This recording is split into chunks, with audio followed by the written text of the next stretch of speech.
Nu hebt wir wat hart. Oh, wat hast du nu denn alweer? Polizeikontrolle. Echt? Of ik wat dronken heb. Ik zei nee, ik heb niks dronken. Ja, ik zal hem uitstappen. Ik zei, ik wil ook niet uitstappen.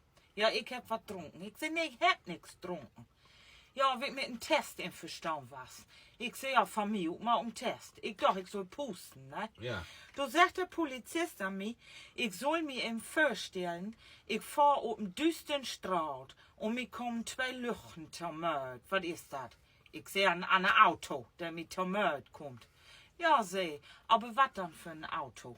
Een BMW, een Mercedes, een Ford, een Tesla. Ik zei, dat weet ik toch niet, du Teufel is duister. Ja, ze hebben doch wat dronken. Ik zei, bliksemvaar, ik heb niks dronken. Ja, hij had nog een test. Ik ben weer op een duistere straat onderwegs, mir komt een lucht entgegen. Ik zei, dat is een motorrad. Ja, zegt hij, wat dan voor een motorrad?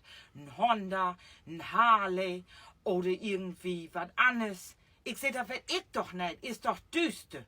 Ja, ze hebben doch wat dronken. Ik zei, nee, ik heb niks dronken, aber nun Gegenvraag.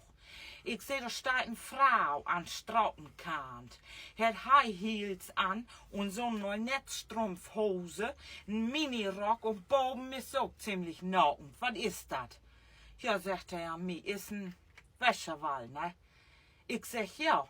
Ik zeg, aber wat dan voor een? Ik zeg, hus zuster, hus dochter, hus tante. Zack, Lappen weg.